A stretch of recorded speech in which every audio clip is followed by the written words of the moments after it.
country's population is increasing, so people believe we should build new homes in existing cities instead of building new towns in the countryside. What do you think about that, and give example or your own experience?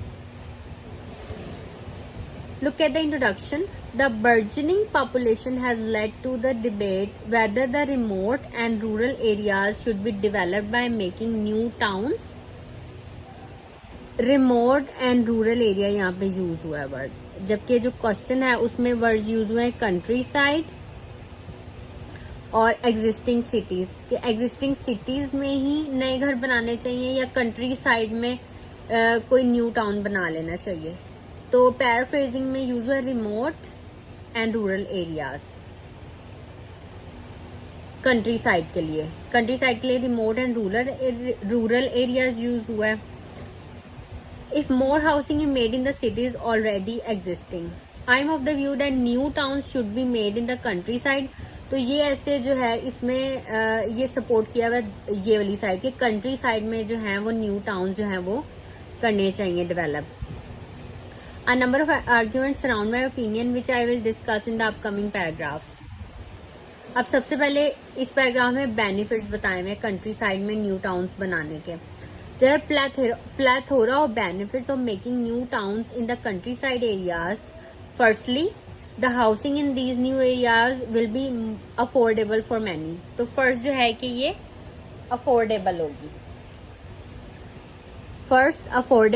ये as the land property rates will be much lower as compared to the cities. क्योंकि countryside में जो जमीनों की कीमत है वो कम है. Furthermore, the present cities are already congested. And there is a lot of burden on the resources like electricity, water supply, transport system. अब जैसे अगर एक बिल्डिंग बनाई हुई है और उसमें ट्रांसफार्मर लगे हुए हैं तो अगर ज्यादा वहां पे और उसके ऊपर स्टोरीज बनती जाएंगी तो उस पर बर्डन ज्यादा पड़ जाएगा. वाटर सप्लाई पे भी, इलेक्ट्रिसिटी पे भी, तो ये बर्डनाइज हो जाएगा. इसलिए कंट्री साइड में अलग से वहां पे बनाना ज्यादा बेनिफिशियल रहेगा. ये इस पैराग्राफ में ये एक्सप्लेन किया जा रहा है. So when people move to new towns outside the cities that will reduce the burden on the resources and allow people to lead a better quality life. दूसरी एडवांटेज अब इसमें डिस्कस करें. Another advantage of making new towns in the rural areas is that the new towns can be plan to be more energy efficient होंगे and the issues that the present cities now face can be taken care of right from the Inception stage. अब जैसे cities में और घर बनते जाएंगे, अगर जैसे अपार्टमेंट्स बन जाएंगे एक के ऊपर एक, तो सिटीज में तो लोग गाड़ी भी रखते हैं और वैसे भी रिसोर्सेज पे भी अफेक्ट होगा और इसके अलावा जो इन्वायरमेंट है उसके ऊपर भी इफेक्ट होगा. पोल्यूशन ज्यादा फैलेगी, ज्यादा वो चीजों की जरूरत पड़ेगी. अब हम इस आइडिया को सपोर्ट करेंगे कंट्री साइड में टाउन्स बनाने चाहिए. तो इस वजह से पहला ये फर्स्ट बॉडी पैराग्राफ में भी इसी को एक्सप्लेन किया एडवांटेजेस को, और सेकंड बॉडी पैराग्राफ में भी जिस चीज की साइड पे है हम उसको ज्यादा एक्सप्लेन करना है, और जो दूसरी साइड है जिसके हम खिलाफ है या अगेंस्ट हैं उसको हमने बस थोड़ा सा टच करना है कि हम क्यों उसके अगेंस्ट हैं.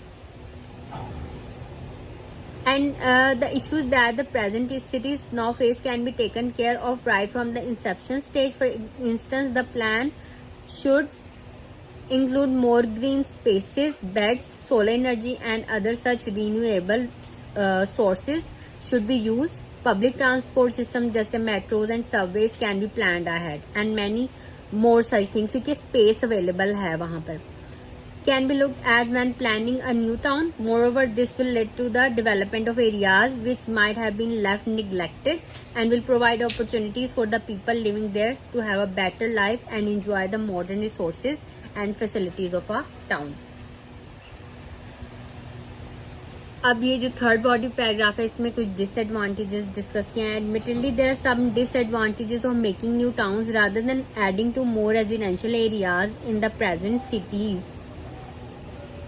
अब रेजिडेंशियल एरिया और क्वेश्चन है बिल्ड न्यू होम्स था, तो बिल्ड न्यू होम्स को डिफरेंट तरीके से इस तरह से इस वर्ड को यूज करके एक्सप्लेन कर दिया. For instance if people move out to live in the new towns then there will be a decline in the local economy of the city Many businesses may shut down. Also, people move away from their workplaces, and this move will affect many households. For example, the commute time may increase for many people, and the children may have to change schools when the family moves to a new town. To conclude, I would reiterate my opinion that to deal with the problem of the increasing population, adding more houses to existing cities will only increase the burden on such cities. Making well-planned new towns in the countryside is more advantageous.